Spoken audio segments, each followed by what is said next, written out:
আসসালামু আলাইকুম। আমি শামিমা খুলনা থেকে বলছি। বিডি ব্লগার শামিমা চ্যানেল থেকে আপনাদেরকে আরও একবার স্বাগত জানাই। কাছে কিংবা দূরে, দেশ কিংবা দেশের বাহিরে, যে যেখান থেকে আমার ভিডিওটি দেখছেন, আশা করছি আল্লাহ পাকের অশেষ রহমতে আপনারা সকলেই ভালো আছেন।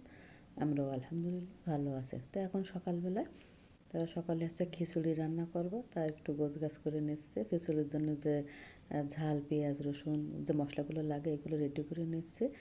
আর হচ্ছে আজকে দুপুরবেলায় লাউ শাক রান্না করব। সে লাউ শাকটাও কেটে নিব। তো আর আপনাদের সাথে কথা বলবো যে আজকে তানজিলা গতকাল ভিডিওতে এসে খুব কান্নাকাটি করছে, তা কী কী বলছে এবং তানজিলাদের ফ্যামিলির সর্বশেষ পরিস্থিতি কী বা সবাই কেমন আছে, ওর বাবার বাড়ির ফ্যামিলি বা তানজিলা কেমন আছে, তো সে সম্পর্কে বিস্তারিত বলবো। তো ভিডিওটি দেখতে থাকুন, আশা করছি ভালো লাগবে। তাই তো আমি কিন্তু পেঁয়াজ, রসুন, তারপরে কাঁচা ঝাল এগুলো কেটে নিচ্ছি। আর আমি এখন বলবো তানজিলাদের সম্পর্কে। তা গতকাল কিন্তু তানজিলার দাদি মারা যাওয়ার পরে প্রথম ভিডিও দিছে আর কি। ওর শাশুড়ি সাথে ছিল, জানি না কে কী দেখছেন। আমি যেহেতু ওদের পরিবারের সবারই কম বেশি ভিডিও দেখা হয়, বিশেষ করে তানজিলা, তিশা আপা আর বাপ্পি ভাইয়া, নিশি আপা এদেরটা বেশি দেখা হয়। আর তিশা আপার বাপের বাড়ির ফ্যামিলির লোকজনেরও দেখা হয়, যেমন মিম আছে, তিশা আপার বোন মিম, সাবিনা বা খুকি ভাবি এদের ব্লগও দেখা হয়, বা শারমিনের ব্লগও দেখা হয়, শারমিন বা বিলাল ভাইয়ের যে ব্লগ, তো এগুলো দেখা হয়। তো গতকাল কিন্তু তানজিলার দাদি মারা যাওয়ার পরে প্রথম ভিডিও দিছে। তো তানজিলার দাদি মারা গেছিলো তো 17 তারিখ, আর গতকাল কিন্তু 25 তারিখ গেছে। তো তানজিলা কিন্তু খুব অসুস্থ হয়ে পড়ছে আর কি, যেহেতু ওর বাচ্চা হবে। এমনিতে বাচ্চা থাকলে মানুষ লাস্টে এসে কিন্তু অনেক প্রবলেম ফেস করতে হয়, অনেক সমস্যা পড়তে হয় মেয়েদেরকে। তারপরে যেহেতু ওর দাদি মারা গেছে, সেজন্য কিন্তু আরও অসুস্থ হয়ে পড়ছে দুশ্চিন্তা করে করে। আর যেহেতু এতদিন কিন্তু নিজের খেয়াল সে নিতে পারেনি, কারণ কি নিজের মন ভালো না থাকলে কিন্তু শরীরের খেয়াল রাখা যায় না। তো তানজিলা কিন্তু 1 সপ্তাহ থেকে আসছে বাবার বাড়িতে। তা তানজিলা প্লাস তানজিলার শাশুড়িরাও কিন্তু সাথে ছিল। তারপর তানজিলার যে খালারা ছিল, তানজিলার নানা নানি সবাই কিন্তু ছিল। তো সবাই চলে গেছে, তানজিলাও কিন্তু গতকাল চলে এসেছে। তো এখন ভিডিও সম্পর্কে তো একটু কথা বলি। তখন কিন্তু আমি খিচুড়ি চাপিয়ে দিচ্ছি। তো আমি প্রেশার কুকারে রান্না করব, কারণ আমি সবসময় খিচুড়িটা প্রেশার কুকারে রান্না করি, কারণ খুব দ্রুত হয় আর আমার কাছে খুব সহজ এবং ঝামেলামুক্ত মনে হয়। এই জন্য কিন্তু আমি প্রেশার কুকারে খিচুড়িটা রান্না করি সবসময়। তো আমার খুব খারাপ লাগছে কালকে। তানজিলা মানে পুরো ঘটনা শুনলাম ওর দাদি মারা যাওয়ার আগে। তানজিলার সাথে অনেকক্ষণ নাকি 18 মিনিটের মতো কথা বলছে। তখন তানজিলা বললো যে 11:30 বাজে। তো বললো যে দাদি আমার সাথে প্রায় 18 মিনিট কথা বলছে। কথা বলার 10 মিনিট পরে তার কাছে সংবাদ গেছে যে মারা গেছে। তা বললো যে দাদি অনেক পারিবারিক কথা হয়েছে, সেটা নাই বলি। তানজিলা যেভাবে বললো আর কি। তো দাদি আমার কাছে দোয়া চেয়েছে, আমিও দাদির কাছে দোয়া চেয়েছি। তো ভালো মানুষ আমার সাথে হাসতে হাসতে কথা বললো, আর তার 10 মিনিট পরে শুনি যে দাদি মারা গেছে। তা আসলে এই জিনিসটা কিন্তু ওদের মৃত্যু তো হবেই। যে আমার দাদি সারাদিন সব জায়গায় ঘুরলো ফিরলো, রান্না বাড়া করলো, খাওয়া দাওয়া করলো। 10 মিনিট আগে যে মানুষটা আমার সাথে এতক্ষণ ধরে কথা বললো, হাসি তামাশা করলো, সে আবার পরে শুনতেছি 10 মিনিট পরে যে সে মারা গেছে। তা এই কিন্তু মৃত্যু, এই জন্যে কিন্তু বেশি কষ্ট লাগতেছে যে সুস্থ একটা মানুষ আমার আমার সাথে দীর্ঘক্ষণ কথা বলল, যে বলল যে আমার দাদি সহসা কিন্তু এরকম মানে ফোনে এতক্ষণ কথা বলে না, কিন্তু ওই দিনই কিন্তু আমার সাথে অনেকক্ষণ ধরে কথা বলছে। তো সেই জন্য আর কি বেশি কাঁদতেছে আর কি, হাউমাউ করে কাঁদতেছে তানজিলা ভিডিওতে। দাদির জন্য দোয়া চাইছে সকলের কাছে, এবং তানজিলার জন্যও দোয়া চাইছে। তানজিলা যেহেতু বাচ্চা হবে, তানজিলা মেলা দিন আগে নাকি ডক্টরের কাছে যাওয়ার কথা ছিল, যেহেতু এই বিপদের মধ্যে যেতে পারিনি, তাও বললো যে আমরা এখনই ডক্টরের কাছে যাচ্ছি। তা গিয়েছিলো, দেখলাম তানজিলার হাজব্যান্ড, তানজিলার শাশুড়ি, চাচি শাশুড়িকে নিয়ে ব্লাড নিচ্ছে, দেখলাম মনে হয় কোনো পরীক্ষা নিরীক্ষা করছে। তো তানজিলার জন্য সবাই দোয়া করবেন। তানজিলা কিন্তু সকলের কাছে দোয়া চাইছে।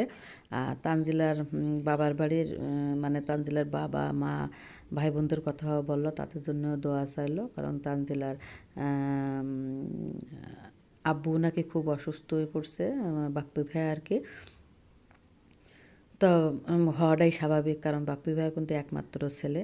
আর মানে আমার মনে হয় এটাই মনে হচ্ছে যে বাপ্পি ভাইয়ের যে মায়ের মৃত্যুর সময় কাছে থাকতে পারেনি, সেই কারণে মানে নিজেকে নিজে অপরাধী বলে মনে করছে।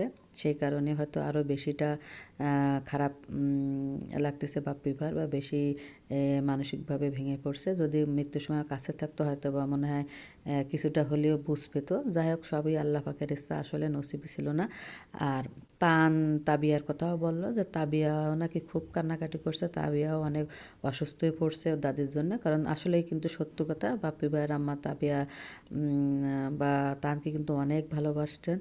আর তাবিয়া, ওই ছোট্ট তাবিয়া কিন্তু দাদির হাতে চা খেতে প্রত্যেকদিন সকালবেলা উঠে। তা ছোটো মানুষ ও তো এত কিছু বোঝে না, আসলে সকালে উঠে যখন দাদিকে পাচ্ছে না, দাদির হাতে চা খেতে পারতেছে না, তখন তো বাচ্চা মানুষ ওর তো কষ্ট হবেই, তাই না? বড়রা আমরা তো বুঝি আসলে মৃত্যু কী জিনিস, বা সবাই মরে যেতে হবে, বা এখানে আমাদের কারোর কোনো হাত নাই, কিন্তু ও ছোটো মাসুম বাচ্চা, ও তো বোঝে না। তো ও খুব কান্নাকাটি করছে। তানজিলা তো সকলের জন্য দোয়া চাইছে, ওর ফ্যামিলির, এবং তানজিলার জন্যও দোয়া চাইছে। তো আমরা দোয়া করি তানজিলা যেন সুস্থ থাকে, এবং সুস্থভাবে যেন তানজিলার বাচ্চাটা ডেলিভারি হয়ে যায়, সেই দোয়া করি সবাই। আর সবাই দোয়া করবেন ওর পুরো ফ্যামিলির জন্য, সবাই যেন এই শোক থেকে দ্রুত কেটে উঠতে পারে। আমিন।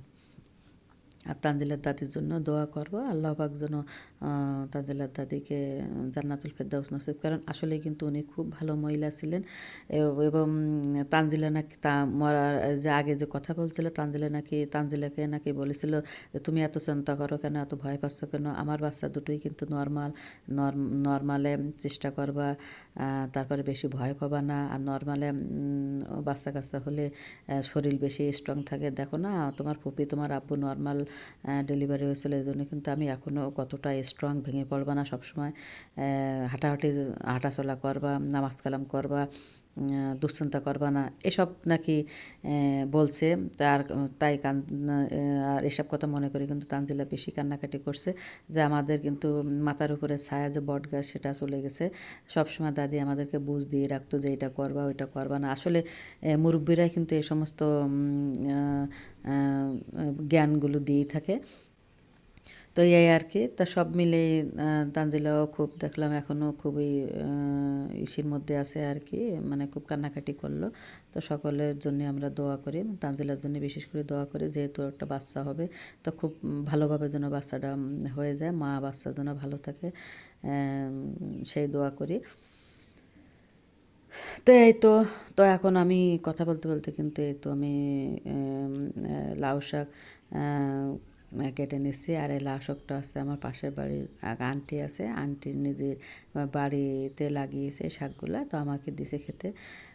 তো শাকটা রান্না করছিলাম আছে ইলিশ মাছের মাথা কাটাকুটি দিয়ে, তো এত মজা লেগেছিলো, তো বলে বোঝাবার মতো না, খুব সুন্দর হয়েছিল। যেহেতু নিজেদের বাড়ির গাছের শাক, এতে কোনো সার দিয়ে না, বাজার থেকে কিনলে কিন্তু আসলে এতটা স্বাদ লাগে না।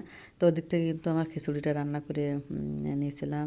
আপনারা দেখেছেন যে প্রেশার কুকারে হয়েছে যে ছিল, বাসি দিয়েছিল বা সিটি দিয়েছিল, যেটাই হোক, তো 3টা সিটি দিয়ে নিয়েছিলাম। তো এদিক থেকে আর আসছি খেয়ে নিয়েছে। তো আসছে যে খাবার নিয়ে খিচুড়ির সাথে ঘি নিয়ে এখন নিচে নামতেছে, বলছে আম্মু আমি নিচে বসে খাবো আর খেলাধুলা করবে।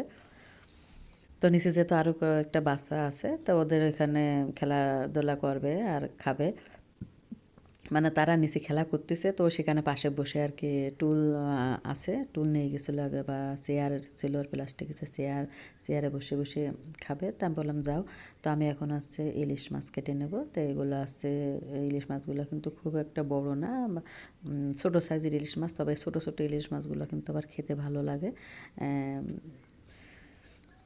মাছগুলো কিন্তু খুব টাটকা ছিল আর কি, এবং মাছগুলো খুব গোল ছিল। একরকম মাছ আছে না চিকন লম্বা, আর এটা কিন্তু তা না, এটা গোল গাল ছিল। এবং মাছ কাটার সময় কিন্তু আসলে বোঝা যায় মাছটা তাজা ছিল নাকি মানে খারাপ ছিল, পচা টাইপের ছিল। তো মাছটা কিন্তু খুবই তাজা ছিল। মাছ কাটার পরে নাড়ি দেখলেই কিন্তু বোঝা যায় ভিতরে যে মাছের যে নাড়ি থাকে। তো আমি এখন মাছগুলো কেটে নিচ্ছি। তো এই মাছ দিয়ে আজকে আমি মানে ইলিশ মাছের যে মাথা কাটাকুটি আছে এগুলো দিয়ে লাউ শাক রান্না করব, আর মাছগুলো আমি একটু ঝোল ঝোল করব। তাই তো আমি মাছগুলো কেটে নিচ্ছি আর আপনাদের সাথে কথা বলবো। তা আসলে মাছ কাটার মধ্যে সবচেয়ে ইলিশ মাছ কাটতে কিন্তু সুবিধা। এ মাছের মানে বেশি ধোয়াও কিন্তু লাগে না। ইলিশ মাছটা শুধু আষ্টিগুলো ছাড়িয়ে নিলেই কিন্তু মাছগুলো কাটতে খুবই সুবিধা আর কি, বেশি কষ্ট হয় না।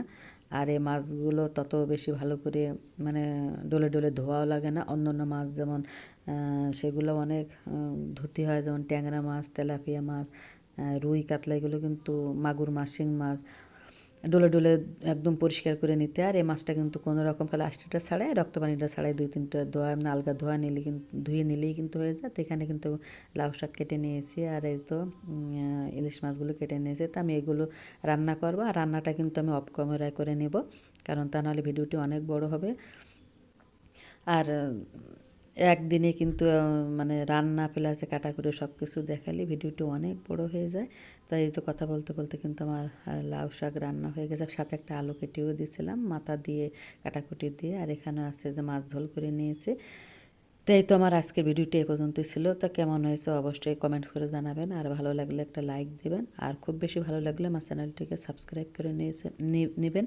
তো সকলে ভালো থাকবেন। আজকের মতো এখানে শেষ করছি। আল্লাহ হাফেজ।